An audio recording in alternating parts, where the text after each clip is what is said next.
Bonjour chers téléspectateurs de Ndam TV, la télévision de la victoire. Merci de nous rejoindre dans votre émission 12-12. Bien vrai, on est le mercredi. Bien sûr, le Sénégal a joué son match contre l'Hollande. Et sur ce, on est très content et très ravis de la prestation des Lions. Et merci aussi de nous suivre dans votre émission 12-12, une émission aujourd'hui qui va parler sur le racisme, parce que souvent on entend parler du mot racisme, mais souvent dans les clubs et à l'international, les joueurs souvent victimes de toutes sortes de racisme. Sur ce, aujourd'hui comme en Afrique, on a l'accoutumée de voir ça, donc que ce soit au Sénégal, que ce soit au Mali, Côte d'Ivoire, partout en Afrique, donc on assiste à ces genres de trucs. Mais le plus grave, c'est que là en Europe aussi on est souvent victime de ça. Pour cela votre émission 12-12 est là pour parler de ça, essayer de voir comment on va régler ce problème qui guette la société. Mbokk yi ak xarit yi mbégte lañu amat ak contentement saa su ne di daje ak yéen wala di jàkkaarloo ak yéen di war a waxtaanee mbir yoo nga xam ne mbir yu am solo la ci fan lañu amee ci seen émission bi nga xam ne moo di 12-12 ñu nekk ci li nga xam ne moo di deuxième numéro bi ci deuxième saison 12-12. tey nag ñu war a waxtaanee li nga xam ne tey jii nii moo di racisme, maanaam ci wàllu kocc mooy racisme, waaye nag li ñu mënee wax racisme tey jii mooy wàllum xeebel bi nga xam ne tey jii am na ci diggante nit ñi te ñun ñëpp ñu xam ne macha allah dañ ne ñun ñëpp ay sëtu maam Adama lañ ak sëtu maam Awa. ci loolu noonu ñu gis ne racisme am na fépp ci àdduna, waaye nag ñu ndokkeel yow yi nga xam ne tey jii joué woon neen la lundi match bi passé contre Hollande. ñu rafetlu bu baax seen prestation bi nga xam ne defoon neen ko fële ne ca Qatar. ñu ñaan yàlla match yi la ñëw nag mu nekk match yi nga xam ne tey ay victoire lay doon. ci loolu noonu ñu war a waxtaanee tey seen émission bi nga xam ne moo di 12-12 li nga xam ne moo jëm ci wàllum xeebel ci wàllum race. ci loolu noonu tey ñu dalal ñaar ñi nga xam ne macha allah kenn dootu leen présenté ci émission yi, parce que premier numéro yi nga xam ne moo di deuxième saison ñëwoon nañ ci waxtaan li nga xam ne tey jii di moo di maanaam méttital yi nga xam ne ñoo ngi koy teg jigéen ñi rawatina suñu rakk yi. tey jii ñu war a jàkkaarloog ak madame Cissé, ñu gën koo xam ci Mama Mohamed, borom sant bu neex bi laa ko tuddee. madame Cissé tey ñu war a waxtaan ak moom aussi, ñu war a jàkkaarloog tey jii ki nga xam ne tey mooy la malienne, ni ma ko tuddee suñu malienne bu ñaawul bi macha allah Mariam. donc ñu war a waxtaan ak moom en français, aussi ñu war a waxtaanee loolu noonu en wolof ak ki nga xam ne tey jii di moo di Mama Mohamed. Mama Mohamed, comme d'habitude ñu bàyyi la nga présenté wu ñi nga xam ne pas présenté wu mais nga nuyoo ñi nga xam ne tey jii ñoo ñuy seetaan seen télévision di Ndam TV seen émission 12-12. merci Sunoubi, asalaamaaleykum mbokku internautes yi safoo di seetaan la télévision de la victoire Ndam TV. Sunoubi maa ngi lay nuyu, maa ngi nuyu aussi Mariam, notre malienne. voilà donc tey ñu ànd encore une fois ak contentement fekkee jotaay bi nii ñuy wax ci racisme, un sujet très très vaste et très intéressant. voilà donc ñu wax see mën a xuus, wax see mën a expliquer différentes formes de racisme. voilà donc je suis vraiment très contente d'être ici aujourd'hui. très contente pour éviter wàllum racisme, moo tax tey dañuy indi benn micro la ñu indi pour que ngeen partager ko, pour ñu wane ne àdduna loo gis lu nekk rek partage la. cause pour laquelle tey Ndam TV deux micros kese la indi, benn présentateur bi yeneen ñaari fii la malienne va partager avec la sénégalaise pour que tey jii nii li nga xam ne moo di racisme ñu bañ ko tudd fen la malienne. comme je l'ai dit, je vais pas dire la malienne mais je vais dire l'africaine, parce que là aujourd'hui tu t'es bien zappé là en africanité, machallah. mais là on est très content de vous accueillir dans notre émission comme d'habitude 12-12. on vous laisse le soin de passer le salam aux téléspectateurs qui nous regardent. Bonjour Ndam TV, bonjour chers internautes. Comme toujours, c'est un réel plaisir d'être avec Sunoubi et madame Cissé sur ce plateau.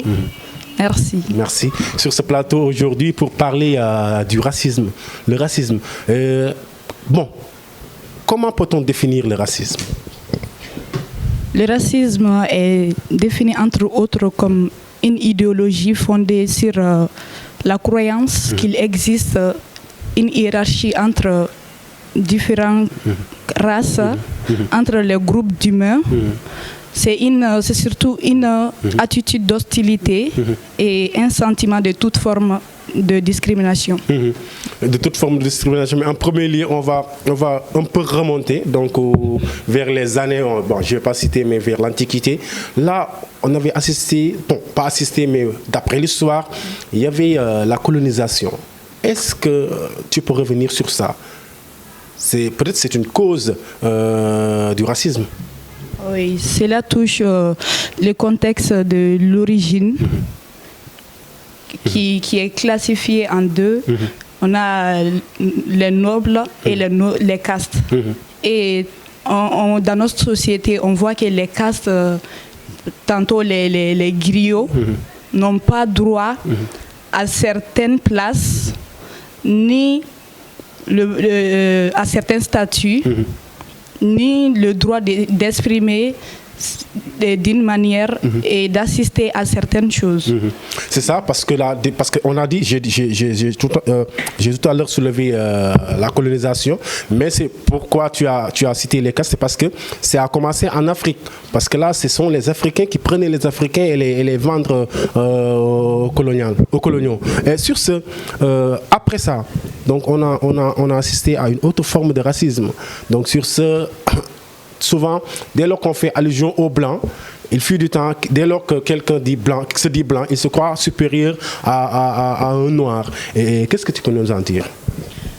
À ce niveau, nous avons le racisme à la raison de la couleur de peau, comme les violences policières des racistes. On a également les insultes, les coups en groupe. Je parle des humains sur une personne de couleur. Et on a les contrôles d'identité discriminatoires. Oui, comme ça, parce que là, souvent, il y a, comme tu viens de le dire, donc là, le blanc était autoritaire. Parce que là, dès lors qu'il se dit qu'il est maître du noir, donc ça pose problème. Donc, cause pour laquelle peut-être il croit que le battre, ou bien le tabasser, ou bien peut-être lui dire de faire ceci ou faire cela par force. Donc là, c'est une question de discrimination. Ok, merci. Donc, sur l'ol non, Madame Cissé, nous avons dit que li nga xam ne tey jii nii ci cadre la may kocc mooy li jëm ci wàllum xeebaate xeebeel li wàllum njaam mën nañ ko wax sax mën nañ ko waxee sax noonu parce que di koo jàpp ne rek mu yàqu gën day mel ne dañ ko classé neneen parce que nit ku nekk jàpp ne ñun lu ñu gàtt xam-xam xam ne ñun ci ñenn lañ soqee ko muy maam Adama ak maam Awa léegi tey bu demee ba nit jàpp ne gën na moroom nitam am na lu ko waral selon yow lan moo waral loolu noonu. Voilà sunu bi comme ni nga ko waxee sànq ñun ñëpp fenn lañ jógee muy si maam Adama ak Awa voilà donc tey bu ñuy wax donc biologiquement déjà benn race moo am muy l'homo sapiens mooy ñun ñëpp fu ñu jógee la race humaine maintenant si on entend d'autres races c'est parce que historiquement nous les avons créées donc faut fekk ñu créer benn race il y en a d'autres maintenant racisme bi foofu lay jógee donc tey peut-être bu ñu ko doon définir on peut dire que benn sorte de domination benn sorte de xeebaate entre les ethnies et les races voilà donc tey comme les ethnies au Sénégal comme à l'extérieur entre les Noirs, les Blancs, entre les Arabes, les Français, les Africains. Donc nous avons vraiment plusieurs sortes de racisme. Voilà donc c'est ce que je peux en dire.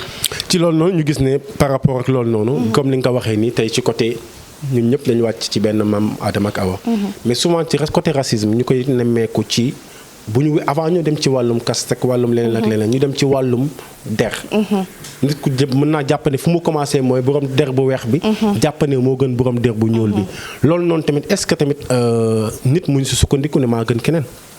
Effectivement parce que comme li ñu wax sànq rek ñun ñëpp fenn lañ jógee donc tey tu es un blanc man je suis une noire pas tey couleur de peau boobu noonu je vois pas une grande différence à part la couleur parce que nous sommes tous des humains ñun ñëpp ay humains lañu maintenant tey si je peux en parler on peut dire que c'est quelque chose de très naturel en nous parce que on a l'habitude de baser ça uniquement sur les noirs mais tey même nous uniquement sur les blancs excusez-moi même nous les noirs tey je te donne un exemple très terre à terre si par exemple à l'aéroport directement si tu boo duggee ci aéroport bi si tu vois un groupe de blancs et de noirs fan ngay jubal instinctivement tu vas directement chez les noirs pourquoi est-ce que tamit mbokk parce que langage si on vient de l'Afrique est-ce que du question des affaires mbokk moo tax ma war a dem ci noir yi pas parce que da ngay xeeb sa bopp parce que tey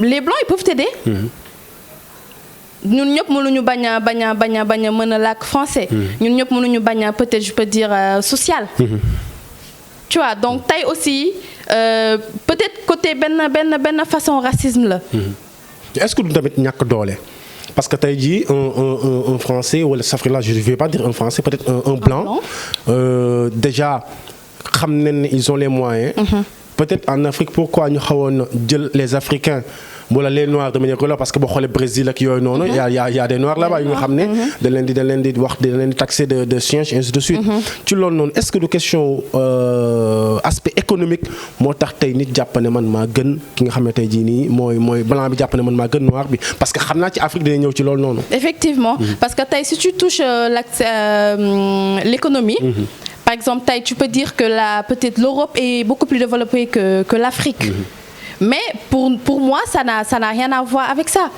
parce que tey bu fekkoon ni dañu jàpp ni ñun ñëpp benn fenn lañ soxee ko mu ci maam Adama ak maam Awa donc il y a pas lieu de dire que non économiquement je suis mieux que les Africains ou bien ma couleur de peau est mieux que les Africains côté civilisation parce qu'ils pensent même qu'ils sont beaucoup plus civilisés que nous voilà donc aussi côté solidarité parce que tey quand tu vas en groupe directement tu vas chez da ngay dem directement si noir yi parce que vous avez am ngeen même couleur de peau même peut-être même état d'esprit mais tey racisme bu amul woon je pense pas que différence boobu noonu dinañ ko ci gis je pense pas que boo gisee tu vas directement là où ton cœur te dit ou bien ku la gën a jege foofu ngay dem mais est-ce que tamit loolu du doon problème parce que souvent da nga doon gis ne les plus riches des noirs pouvaient fréquenter côtoyer et assister sur les mêmes tables que des blancs aussi boo weesoo loolu noonu dès lors qu'on parle de la civilisation ñun xam nañ ne jàpp nañ ne ci li ñu jàng mooy Égypte nekkoon na mooy mën nañ jàpp ne pays bi nga xam ne moo gënoon màgg ci côté civilisation bu ñu yéegee ci nga xam ne moo di histoire ci Égypte boobu noonu pourtant foofu amoon na njaam bu nga xam ne moo fa doon am ñu ko doon traité noirs yi comme des esclaves est-ce que aussi du ñun ñoo ko bëgg aussi. voilà donc c'est une mën naa ne peut-être dañu am problème mu infériorité. comme li nga wax sànq peut-être que ni ñu doon rabaisser côté boobu noonu. je pense que moo jàpp un peu les Africains. que ni côté boobu noonu je peux dire que comme sorte de rancœur. sorte de colère. tu vois moo tax tey jii nii kat on se différencie. si côté yooyu noonu. Oui, merci ci loolu noonu ñu on va rejoindre les propos peut-être on va joindre les propos de Madame Cissé avec celle de Mariam. Mariam, si on se disait souvent que l'Afrique est le berceau de l'humanité, on fait allusion à l'Égypte et à l'Égypte c'est en Afrique mais à l'Égypte c'est là où il y avait le plus d'esclaves au monde. Et en premier lieu, c'était les Africains qui vendaient les Africains. N'est-il pas cela qui a causé ce blasphème ou bien ainsi de suite? Bon, je ne saurais bien détailler cela, mais je crains bien que cela soit un facteur. Et franchement, c'est très désolant. Oui. Et sur le racisme au Sénégal, tu es au Sénégal depuis 1 an. Oui. Comment tu vois le racisme au Sénégal? Y a-t-il des racistes au Sénégal? Oui, au Sénégal, on sent le sentiment de supériorité à l'endroit des étrangers. Comment? Au Sénégal, voilà, je prends les logements dans les appartements. C'est plus favorable à un Sénégalais qu'un étranger. Et le coût est plus élevé quand c'est un étranger. N'est-il pas quelque chose qui se trouve partout? Parce que là, quand un Sénégalais quitte le Sénégal et se dirige vers le Mali, étant là-bas, donc la façon dont on va le traiter est différente de la façon dont on va traiter le Malien. Parce que là, en retour, on va se dire que le Sénégalais est étranger, donc si on lui dit de payer ça, il va payer ça. N'est-il pas cela? Et est-ce que c'est un problème du Sénégal ou bien c'est un problème du continent? Pas forcément, parce que ça dépend, mais pas forcément. Mais on peut dire que le racisme, c'est quand même universel. Donc, on ne peut pas juger tous les Sénégalais pour ça, mais quand même, on prend la majorité. Au Mali, il y a les Soninké, il y a les Malinké, il y a d'autres religions, il y a les Arabes qui sont là-bas, et ainsi de suite, les Maures, et ainsi de suite. Et là-bas, est-ce que le racisme est fréquent là-bas? Oui, le racisme est très fréquent, voire entre les ethnies, voilà, entre les tribus, communautés, entre associations religieuses, les sectes, les regroupements en global. Donc au Mali, il y a ça. Oui, bien évidemment, comme partout dans le monde. Et comment vous vivez ça au Mali? Moi personnellement, voilà, je ne vis pas ça, mais voilà, entre les Soninké, entre, par exemple, chez les Soninké, chez les Peuls, ils préfèrent se marier entre eux que, voilà, de se marier avec d'autres races, d'autres ethnies, pardon. Oui. C'est ça, gis nga dégg nga ko ci kàllaamay Kocc mu wax ko donc tey jii gis nañ ne ci problème mu caste yi. bu weesoo Sénégal sax ñun li ñuy wax nekkate am na feneen. parce que expliqué ko ne léegi nii tey jii pël yi wala soninké yi dañuy préféré tey sëy seen biir. tey jii nii Sénégal ñu gis ne macha allah loolu moom mooy toj dëkk bi mooy tey jii ku nekk jàpp ne maa gën sama morom kii day jàpp ne man géer laa. kii jàpp ne ci yax bu rëy laa bokk. kii jàpp ne man maa gën kii maa gën kële du ma sëy ak géwél du ma sëy ak kii naan du ma sëy ak tëgg kii naan du ma sëy ak ñeeño kii nag du ma sëy ak est-ce que ñun Sénégal nekkuñu pays bi gën a raciste ci Afrique.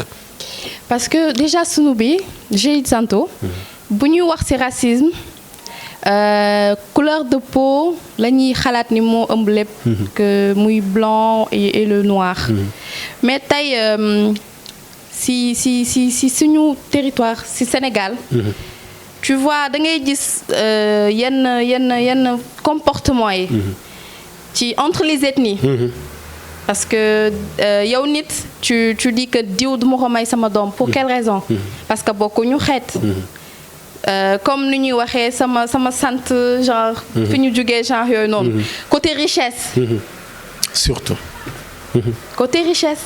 parce que ëpp naa la alal sama rang social tolloowul ak sa bos. ak richesse comme le matériel. tu vois mooy côté genre les tëgg et cetera. si. voilà donc pour loolu noonu y a pas sa raison d'être. parce que déjà mënuñu jóg nous sommes des noirs benn tubaab raxuñu. ñu ne ñun ñëpp ay nit yu ñuul lañu. nous sommes des Sénégalais. nous sommes des Africains. ñuy xeex racisme ba pare di ko dugal ci suñu diggante ak ñoo xam ne je peux dire même on est de la même famille parce que ñun ñëpp fenn lañ soxee ko. te li gën a doy waar ñi ngay xeexal racisme nga ne ñii ñu raciste ñoom ngay préférer may sa doom au détriment du Sénégalais qui se dit géwél ou bien qui se dit ñeeño ou bien qui se dit tëgg. voilà parce que man jàpp naa ni xeeb sa bopp weesuwul loolu. nga tëb sa territoire. dem may sa ngay bañ peut-être ñi nekk ci sa dëkk. parce que seen ethnie yamul. seen rang social yamul. après tu vas en tubaab peut-être qu'il est riche. il est bien et tout nga jël ko jox ko sa doom. après yow nga tëb loolu yëpp nga ne non dama koy may sama doom nga tëb say mbokk. tëb ñi nga xam ne yéen niropo après on appelle la solidarité. alors que gisuma fi solidarité. mais dañ koy gis sax ci Sénégal ci fépp parce que tey jii nit bu dee ñëw ne daf lay ñaan doomam. il se dit géwél da nga naan kan sekkuma ak moom lu may mayante ak moom doom li ma sekk ak moom mu may ñaan ma koy may. est-ce que tamit mooy comme li nga wax côté rang social nga gisaat beneen géwél bi nga xam ne dafa am xaalis. bu ñëw sa kër di la ñaan jabar tu vas même pas hésiter je vais pas citer de nom. tu vas même pas hésiter bu la ñëwoon ne tey may ma sa doom la nga kan ay ci jëlal yóbbu. est-ce que du question aspect financier bi lañ jiitaloon teg ba muy ëpp ñu loxo. parce que déjà boo ñëwee di laajte rek sunu bi.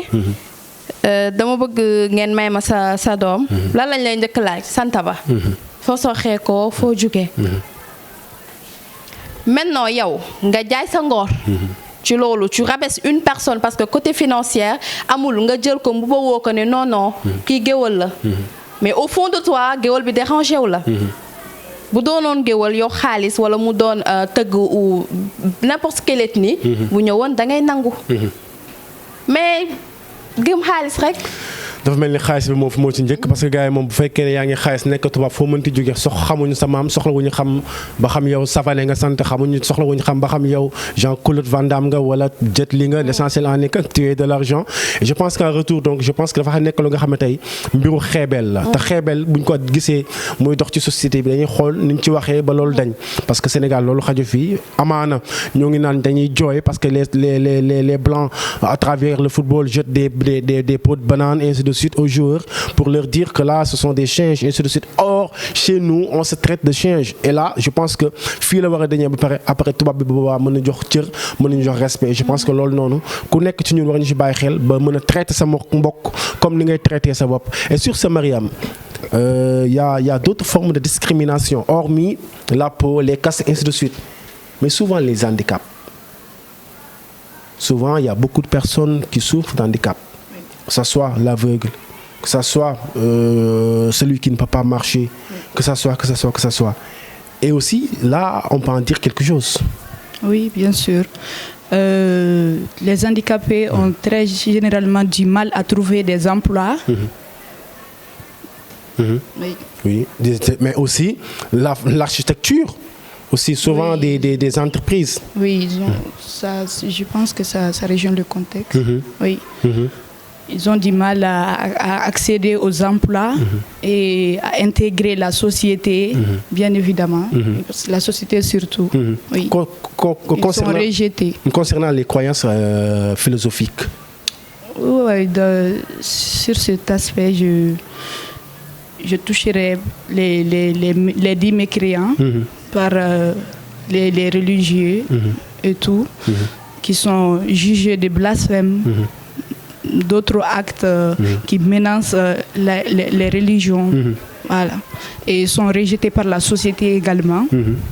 Oui. Avec la croyance religieuse, les croyances religieuses, là, c'est souvent on les taxe de quoi? De blasphème. De terrorisme. Oui, de terrorisme souvent. Avec les religions, peut-être au Mali, on a assisté à ça. Les gens qui vont pratiquer les religions, on va les taxer de terrorisme jusqu'à en créer des guerres. Oui, pour les islamistes. Oui, bien sûr. Là aussi, c'est discriminatoire. Carrément. Oui.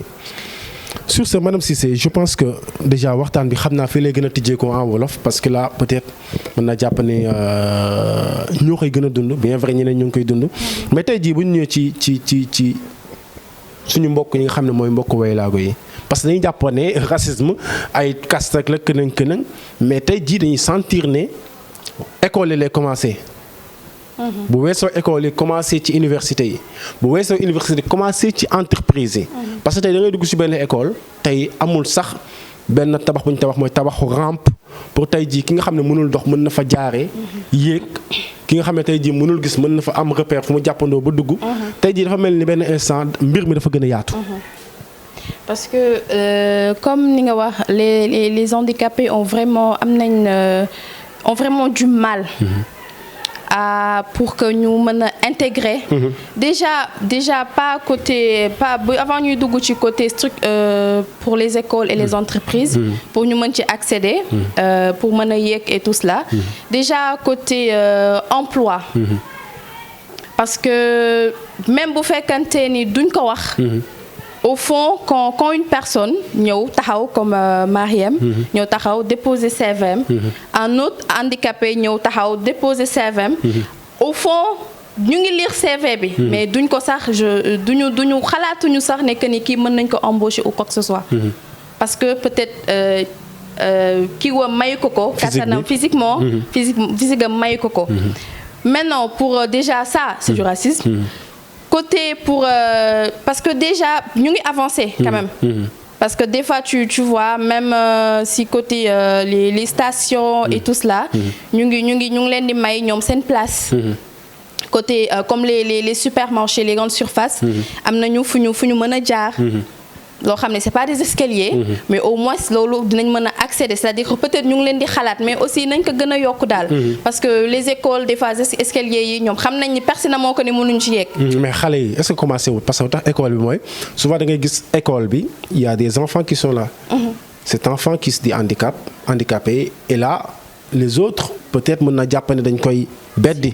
dem moom sax toogee na le parce que du mën a foo comme xale yi du mën a échanger du mën a daw ainsi de suite. est-ce que commencé wul aussi ci école yi aussi. ci école yi lay commencé. parce que déjà moom déjà rek daa am benn mal-être mooy que ni gis na ay mbokku élèves am ñu ngi foo ñu ngi dàqante et tout cela loolu rek. peut-être que mën na ko toucher psychologiquement. maintenant bu fekkante ni yow élève nga parce que ce sont des enfants aussi. peut-être que nit yi wala parents yi wala les professeurs. maîtres yi si jëm boppam peut-être ñoo war a inculper loolu ci seen bopp. effectivement surtout si bopp élèves yi. voilà si bopp élèves parce que ce sont des ay xale lañu. effectivement lu leen neex rek la ñu xam. ñoom ñoo leen war a jàngal. wan leen comment se comporter avec les handicapés. nan la ñu war a mën a fooy pourquoi pas ñuy créer benn sorte de groupe. des jeux pour les handicapés.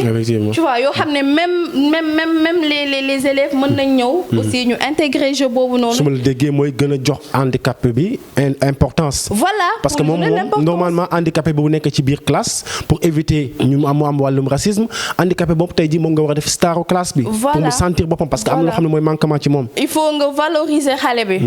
parce que tey déjà être un handicapé rek c'est quelque chose de très difficile d'autant plus que nga war ko màggale. donc am na benn état d'esprit boo xam ne école foofu ngay passer la plupart de ton temps. et la plupart de ton enfance. tey boo màggalee ak harmonie boobu. boo màggalee ak ensemble boobu positive. donc tu vas grandir comme ça. mais bu fekkee dañ lay rabaisser. voilà maîtres yi jàppuñu ci. les proviseurs aussi jàppuñu ci élèves yi ak parents yi aussi jàppuñu ci. voilà day gën a metti. et souvent nos architectures sont racistes. on l'a fait de manière raciste suñu architecture yi ñu def nii entreprise boo ciy ñëw. du ci dugg. da ngay gis day am escalier ba 4e étage. mais amul fenn foo gis ñu xalaat ne fii koo xam ne tey moo ngi ci chaise roulant mën na ci aw. koo xam ne tey jii gisul mën na ci aw mu gisoo fenn foo xam ne tey jii nii mën na même si entrée yi sax du fa am. non du fa am donc loolu je pense que problème la aussi. si c'est phénomène la en fait te mën nañ ci wax. parce que tey ëllëg je pense que mën nañ ko changer. mën na am avancement aussi. donc comme li nga wax rek 4 étages. tey boo amoon ascenseur. y aura pas de souci. Oui. parce que peut-être je pense pas que dina mën a am marche yooyu noonu. parce que ce sera day jël espace. mais tey bu ñu defee le tout ñu installer un ascenseur. pas pour seulement les handicapés. mais des fois sax les vieux. effectivement tu vois les vieilles duñ mën a di donc grands-parents excusez-moi duñ mën di yegg ci escalier yi. d'autant plus que pour les handicapés aussi donc pour ce côté. vraiment nous demandons donc ñu jàpp ci ñu vraiment ñu xalaat leen bu baax. oui architectes yi aussi ñoom bu ñuy liggéey dañuy liggéey ñi nga xam ne tey ñi ñoo leen jël pour ñu liggéeyal leen je pense que ñoom aussi war nañ xalaat loolu parce que tey jii am na nga xam ne noonu ngay bindoo sa entreprise noonu nga koy créer noonu ngay defee sa architecture noonu nga koy tabaxee day wane ne tey jii handicapé bi da nga naan kan bokkoo ci ñun fii amoo fi place or handicap bi mën na am place fu nekk.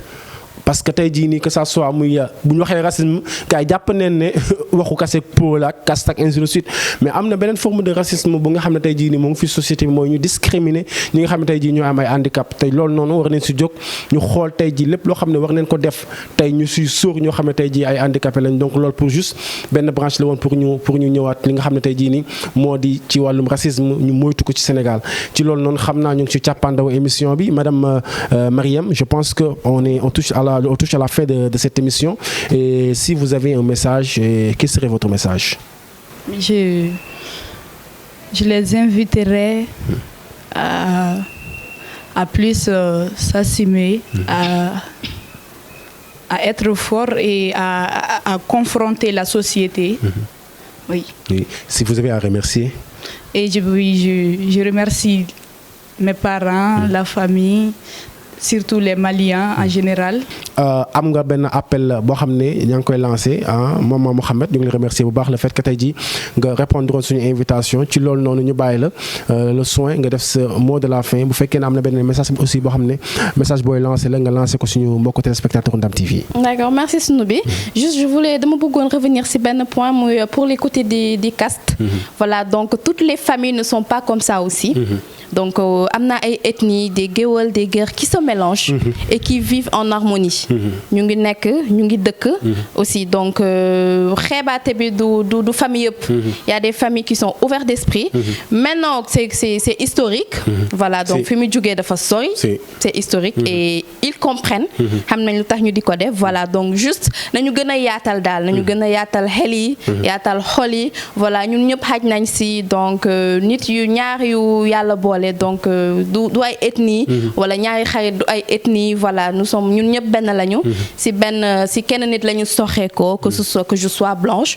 que may noire que may arabe ou peu importe. ñun ñëpp benn lañ voilà donc je te remercie Snoubi et aussi Marième.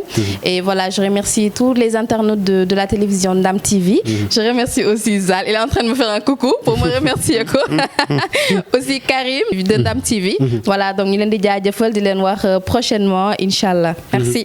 merci à toi aussi merci à vous deux donc ñu amoon mbégte contentement mbokk yi di jàkkaarloo ak yéen doon wax tey ci si li nga xam ne tey ji mooy thème bu am solo macha allah seen émission bi nga xam ne moo di 12-12 chaque instant rek dañuy ñëw indi leen thème yi nga xam ne tey jii di mën leen wax ne ay thèmes yu sensible la parce que tey jii du neex tey nga wax ci benn mbir boo xam ne moo ngi am si société bi mais aussi mu nekk loo xam ne lu négatif la si loolu noonu day tax nga day jar sax nga am courage tey jii affronter yenn mbir yi pour mën a indi loolu noonu loolu moo tax tey seen émission 12-12 chaque instant ñu ñëw indi leen ay thèmes yoo xam ne tey jii da ngeen si gis njëriñ tey jii macha allah ci loolu noonu tey ñu remercier leen bu baax a baax yéen ñi ngeen di doon topp seen télévision bi nga xam ne moo di Ndam TV di remercier ki nga xam ne tey jii nii moo di Saliou Ndiaye ci caméraman bi di remercier ki nga xam ne tey jii aussi moo di Mané ci caméra bi di remercier ki nga xam ne mooy le réalisateur Karim di remercier équipe bu Ndam TV bi yëpp di leen remercier bu baax a baax doon am mbégte contentement bu baax di leen présenter seen émission bi nga xam ne moo di 12-12 ci loolu noonu ñu leen jox rendez-vous seen beneen émission 12-12 d'ici là portez-vous bien et merci beaucoup non au racisme